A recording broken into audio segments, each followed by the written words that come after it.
guys, இன்னைக்கு நம்ம இந்த வீடியோ என்ன பார்க்க போறோம்னு பாத்தீங்கன்னா இந்த க்ளோவால் ஸ்பின் பண்றது தான் பார்க்க போறோம். இந்த க்ளோவால் எது எடுக்கலாம் நீங்க சொல்லுங்க. வாங்க வீடியோக்குள்ள போகலாம். முதல் ஸ்பின்ல போடலாம் வாங்க. ஐயோ சரிங்கள. சரி வாங்க அடுத்த ஸ்பின் போடலாம். இப்படியே வேலை guys.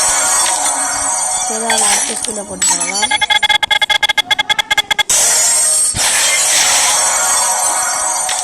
இப்படியே வேலை guys. ஏன்னா நம்ம அடுத்த வீடியோவில் இதை பற்றி பார்க்கலாம். Thanks for watching.